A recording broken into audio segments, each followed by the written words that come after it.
an idea who's gonna be? You gave me some warning.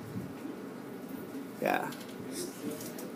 You know, at least you don't have knee-high socks on. The Cholo, Nick McBurney! Hey, would you hold that for me? Sure. I'm just gonna get set up here.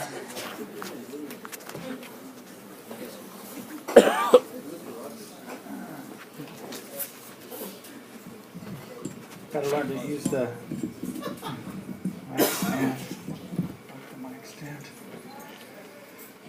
All right, here it is. That's what I got tonight. So,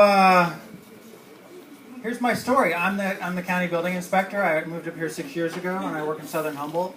So I drive a route 25,000 miles a year into Southern Humboldt, and I inspect permitted work. And in my travels, I see houses being built, but almost not at every stop, but a lot of the stops you'll see a marijuana farm going on, you know, some small personal ones, some big ones, and there'll be times after you final permit off and the person will be like, hey, listen, you know, do you want a little, you know, maybe something for the effort? And I'll be like, oh, I mean, I don't usually accept gifts, but, you know, we find a permit off. If you want to just give me something, then that'd be great. And then, so they wade back into this field of pot and they come back out with just like a big bag of tomatoes, like big ass Southern Humboldt style motherfucking nutrient rich like basketball sized tomatoes, and they just fucking hand it to me. All right, thanks a lot, man. Take it easy. Well, fuck, man. All right. So I take the big ass tomatoes, and it just so happens that fucking this song. This is the song. It says, "One ton tomato, I ate a so tomato." So tomato, I ate a so tomato. They're so fucking big. That song's never gonna make sense again, except in this joke. I was filing off another house. The guy had already harvested his shit, and so it was hanging at eye level down. And I had to check all the outlets in the house. So I'm down and I'm pushing away this fucking stuff, and I'm checking outlets, and I finally get out, and I swear to God, man, I could have just like taken like, it was like the hull of a boat. The resin had hardened up. I could just have cut pieces and just packed them and smoked them and gotten so fucking high, you guys. This guy offers me the biggest fucking zucchini you guys have ever seen, man. This is like preteen zucchini. This is like runoff from like the high-powered marijuana operation.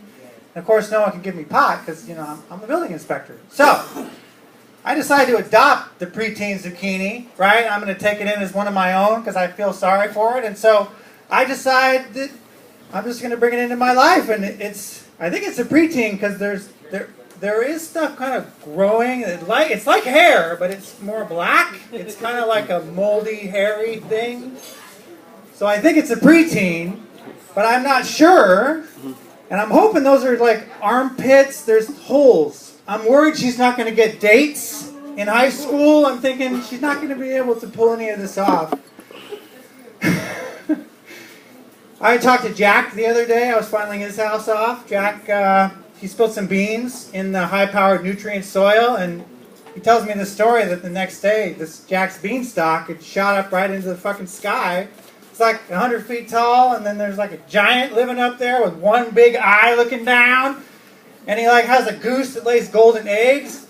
And I'm like, whoever wrote this story definitely grew up in Soham, grew pot in Soham, because is this not a metaphor for growing pot in Soham? It's like a huge giant guy looking at you. You take the goose, takes the golden eggs, and you just take the golden eggs and win. Don't get me started on James and his big peach pit that he fucking put in there. Talking to insects, like a bad acid trip up there. Thinking, oh shit. That's the only other giant, that's like all my 4 giant vegetable references. How about it? Do you like that? Alright. So, I gotta tell this story. I watched Ronald Reagan tell this joke. Just tonight. So I'm driving down the freeway, and this 3-legged chicken just pulls up right alongside me going, 65 miles an hour or something. It was ridiculous. And you look over and you think like a four-legged animals, they have like a nice even gait, but the three-legged chicken is all over the place. But it's streamlined because at those speeds, like any little feather get out of place, the thing would blow up like a balloon, like full of chicken. It would just explode. But this thing's tucked in, and it makes this impossibly sharp turn down a dirt road. Like, impossibly sharp. And I think it has something to do with that third leg, all right? I think the third leg gave it like, it was an acute triangle, is all I'm saying. Fucking acute. It was not obtuse. It was less than 90 degrees. So I followed the chicken. And at the post, there's a farmer. And he says, say, hey man, do you see the three-legged chicken? He says, yeah, we grow them that way. And then he says, so why? He says, well, you know, my wife and son, we all like the drumstick. And there's three of us, and so we thought we would just grow three-legged chickens, and then we wouldn't have to fight over the drumstick. And he said, well, that sounds great. It's not like a GMO thing. I mean, that's just a natural three-legged chicken. It ain't like a three-legged dog. It's like a three-legged chicken. And he says, well, how do they taste? And the farmer says, well, we haven't been able to catch one yet. I have one last joke, and I'll tell it to Nando. Nando, could you just ask me this question? Why are you no longer a stand-up comedian? What?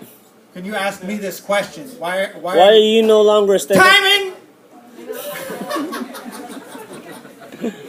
All right.